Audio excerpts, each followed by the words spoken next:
Minecraft cosplayers use cardboard all the time. Question is, what if we took it to the next level? So for this video, my plan was to make an Enderman helmet that could open its mouth. And to help me realize this idea, this video has been sponsored by Chidi, who asked me to check out their X-Max 3 with its large printing chamber, capable of printing full-sized helmets. Yeah, you can see where this is going. To design this helmet, I am going to use the ultimate Minecraft 3D software Blockbench, which is not at all made for this type of task, but I like a challenge. And maybe it's just faith, but of course everything goes wrong, and I am about to give up.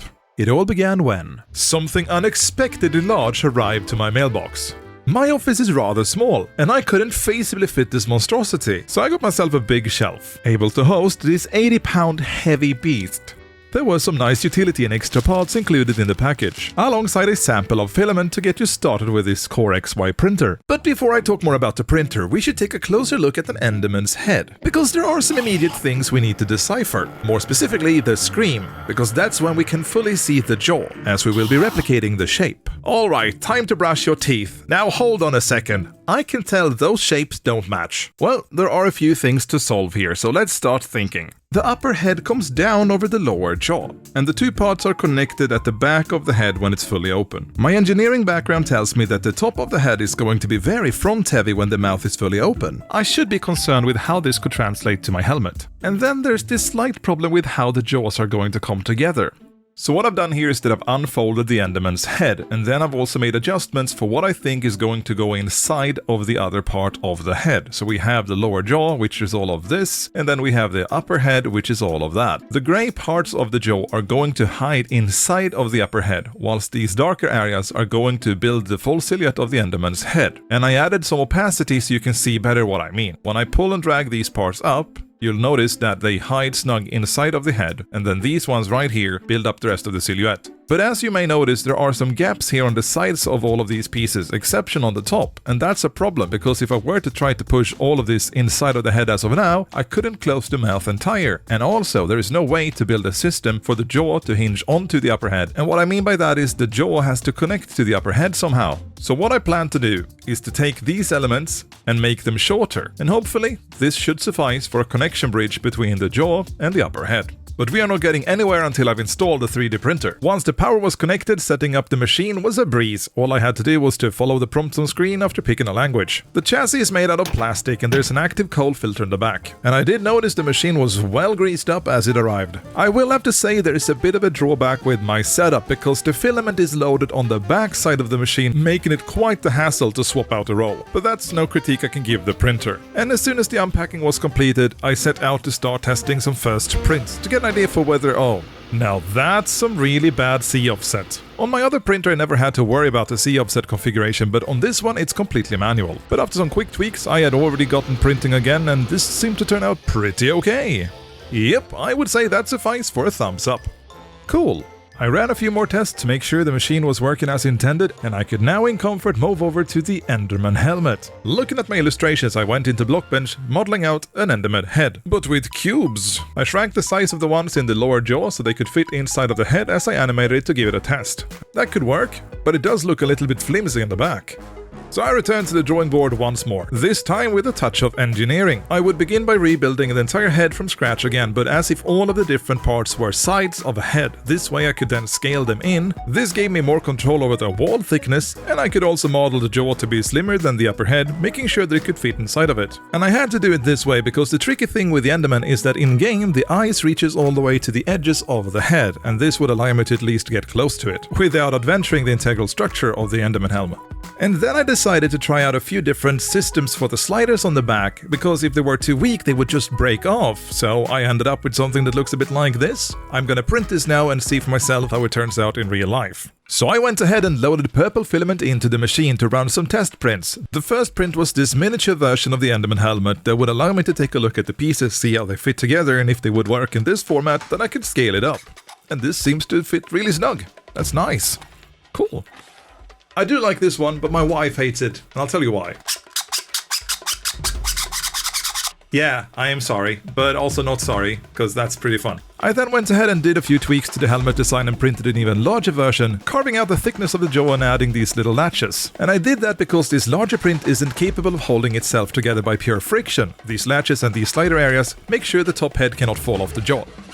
My 1.5-year-old son could not wear this one. I asked politely, like you do when you're responsible dad. But if you sized it up just a little bit, you could get it onto the head of a smaller child, so that would be pretty cool for, like, parties, I suppose. If we play for a second with the idea that this was mounted onto my head, there is no way for the jaw to go downwards. That would probably rest on my shoulders. Instead, I would have the head be lifted upwards, suspended into the air by some kind of machinery or construct inside of it. But all in all, I really think this one could work. There would be room to add mechanics inside of it, and hopefully if you printed it large enough, there would be sufficient space around your head. And as we look close at this one, you can really tell that I tried to just test this out, because there are a lot of places where there's small offsets with blocks and stuff, which means it doesn't really come across as a flush, clean outside. Instead, there's a bunch of these little weird marks and stuff around. But it wasn't far off. But obviously I wouldn't want this helmet to be purple. I've ordered black filament and we're gonna load that up in the machine and get it going. But before doing so, I went back in to remove all of the visual errors and add some extra supports, thinning out the walls and everything else that felt like was necessary before preparing the print. I made sure the size was correct, and these parts were going to take up 1 plate each. But what the frick is that printing time? Well, it could have been a lot worse. I then manually transferred the prints and prepared the files for printing. But sadly, the Bambu Lab slicer didn't provide any on-printer information,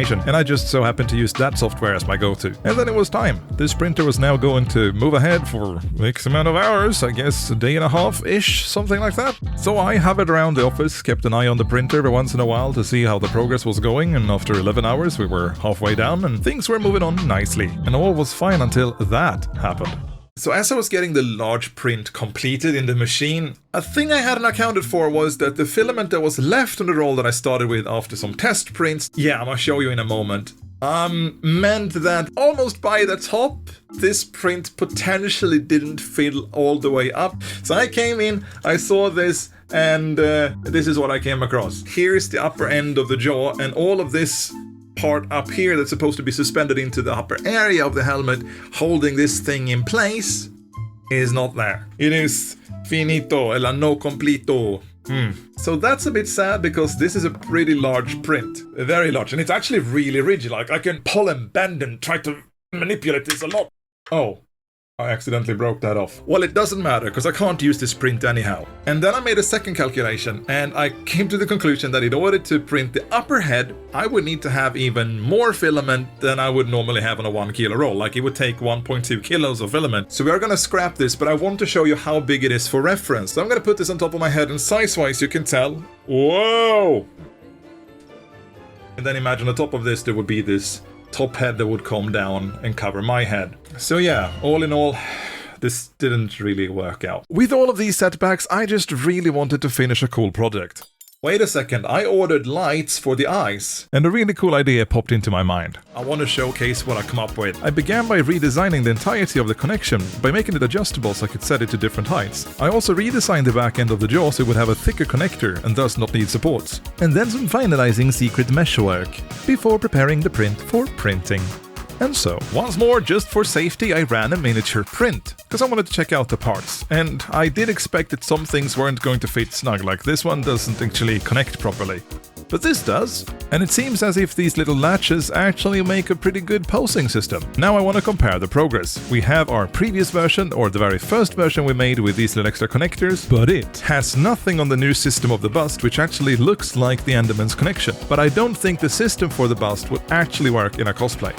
With a sigh of relief, I loaded the final files onto the X-Max 3. At this point, everything should have been set up to work. I knew that the bed was level, I knew that the prints that I'd done previously did work out, even though I miscalculated the amount of material. So I just had to let the machine do its thing, which it was going to do for the next coming 22 hours. I cannot even begin to fathom what it would be like on a slower machine. And as you may come to expect, and as presented in this video, when you are working with something that has these printing times, you don't want things to go wrong, because when they do, your calendar is being eaten up quickly. And I was a bit saddened by the fact that the machine didn't pause or warn me that the filament had ran out in the large helmet print, because that could have potentially saved that printing project. But even then, I can't put the blame on the machine. It had to do with me not checking for the amount of filament that was going to be required in the first place. But this machine just tallied on, and after after 22 hours and 10 minutes, we were finally able to take these final prints out of the X-Max 3, and after inspecting the final parts, I could only let out the greatest sigh of relief. They had printed